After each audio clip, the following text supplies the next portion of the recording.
Sub-Saharan Africa has been fundamental to the global prosperity of the advanced countries.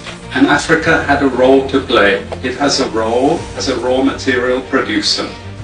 We will not allow Sub-Saharan Africa to escape that. Okay, we do everything to keep Sub-Saharan Africa where it is, also impoverished. It's absolutely vital for the prosperity of everyone else. So let's get clear about that. Okay, and this means all the economic structures, all the global institutions, and the economics we teach everyone is all designed to keep Africa exactly where it is. And whether it is Europe or US or now China, it's always the same.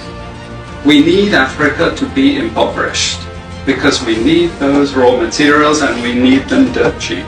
Okay, so that's the message. It doesn't mean to say that there's nothing Africans can do. Of course there is. This is what it's about. Because if Africa does do something different, I assure you living standards of all those in Europe and North America and Asia is going to fall. Okay? And that is a big price to pay. I assure you that the West is not going to allow that without a big fight.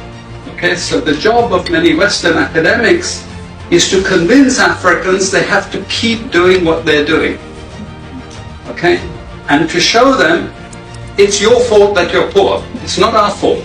It's your fault that you're poor. You know, so this is what we do in academic institutions. We know the basic forces that have caused this underdevelopment. We know it's colonization. We cannot afford to allow Africa to industrialize and start producing manufactures. Okay, so we will do everything to stop that. And I'm going to show you how we actually block that. We had East Asian rapid industrialization processes. So in the earlier period, we had Japan and Korea and Taiwan. Okay, rapid growth, sucking in raw materials from Africa, driving up the prices. And after those countries finished industrialization, then Sub-Saharan African growth rate again fell. Sub-Saharan Africa is condemned to this role, just the supplier of raw materials, not a manufacturer. The currencies are collapsing of these countries, and many of them are Sub-Saharan African countries.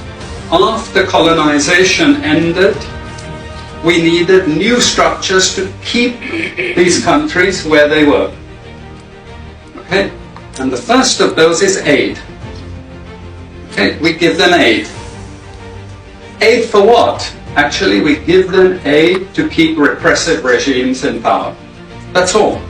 All the hypocrisy about transparency and democracy and bullshit like that, it's all bullshit. But it would go to country after country offering loans. And if the president did not accept the loan, they were killed. It's just economics. It's economic warfare. The rich declare war on the poor. It happens everywhere. It happens in a country. The rich control the government. Of course they do. You really believe you have democracy? Come on. You know, I mean, grow up. Who has all the subsidies and income support? US, Europe. The largest budgets in the world for supporting their farmers are Europe and US. You see, we're keeping them dependent. We're keeping them on a string. This next round of the WTO is designed to block that. To block anyone else getting on top of the ladder.